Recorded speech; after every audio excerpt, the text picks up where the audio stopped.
સરગમ, શું થયું? આમાં શું થયું? શું થયું તને?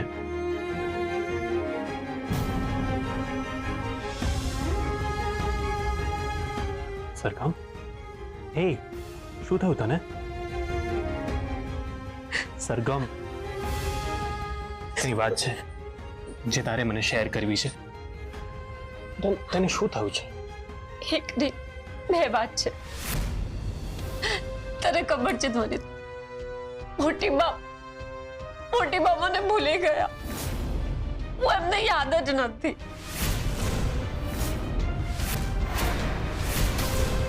મોટી બા તને ભૂલી ગયા? અરે એ શક્ય જ નથી. પણ એવું બન્યું છે.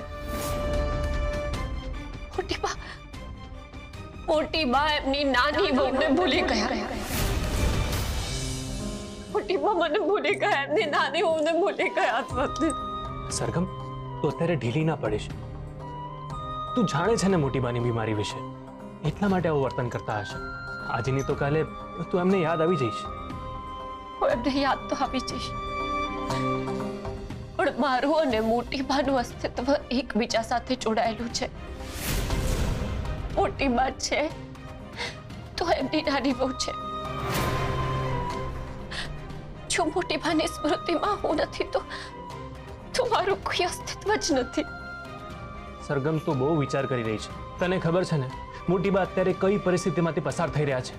હું જાણું છું, અને એટલે જ વધારે લાચારી અનુભવું છું કે નેચરોપેથીનું આટલું નોલેજ હોવા છતાં પણ હું મોટી બાને આ બીમારીમાંથી બહાર નથી કાઢી શકતી. સરગમ, તું વિચાર કર. જે વ્યક્તિ માટે એની ઓળખ એટલે એનો પરિવાર, જેને પોતાની જિંદગીના ઘણા બધા વર્ષો પોતાના પરિવારને આપ્યા હોય, એક દિવસ એ જ વ્યક્તિ પોતાના પરિવારને ભૂલી જાય, જેની એને જાણ સુદ્ધા પણ ના હોય.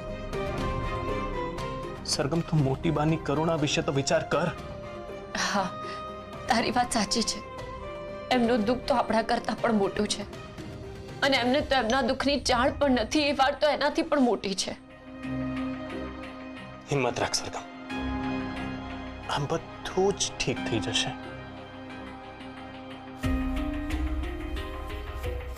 ચાલ, તું મને એમ કે બીજી વાત કઈ છે? બીજી વાત રૂપની છે. રૂપ વિશે?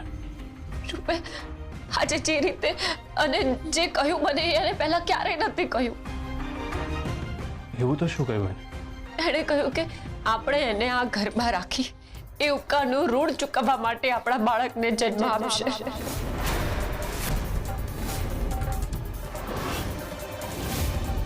એવું બોલીએ?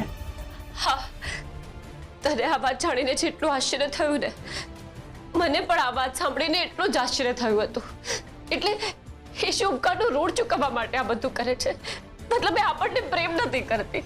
હું તને મારી નાની બહેન સમજુ છું અને એ મારી સાથે આવું વર્તન કરે છે. સરગમ, તું આટલી નાની નાની વાતને પોતાના મનમાં ના લઈશ. સરગમ, તું શાંત થઈ જા. અરે કેવી રીતે શાંત થઈ જાઉં? ધ્વનિ, કેવી રીતે? કોઈ માટેના આપણા પ્રેમને કેવી રીતે ભૂલાવી દેવાનું? અરે તો હું ક્યાં તને ભૂલવાનું કહું છું? સરગમ, પ્રેગ્નન્ટ વિમેનને ઘણા બધા મૂડ સ્વિંગ થતા હોય, તો આ બધું એ જ છે. અને તું તો ડોક્ટર છે ને? હું જાણું છું, પણ રૂપે આ બધું જે રીતે કહ્યું ને, એ મૂડ સ્વિંગ્સ તો નથી જ. એ કંઈ બીજું જ છે. એના મનમાં શું ચાલે છે એ મારે જાણવું જ પડશે. સારું, તો એક કામ કર. તું રૂપ સાથે શાંતિથી બેસીને વાત કર. તને તારું સોલ્યુશન મળી જશે. ભલભલી વાતોના સોલ્યુશન બેસીને વાત કરીને મળી જાય છે. પેલું કહેવાય છે ને કે communication is the best solution for every problem. ઠીક છે.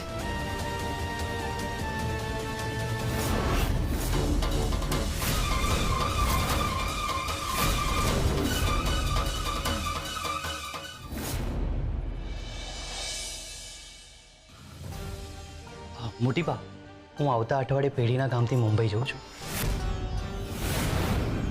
અને ત્યાં મારો કોલેજનો ફ્રેન્ડ છે ને, એ જ્વેલરીનો શોરૂમ શરૂ કરવાનો છે.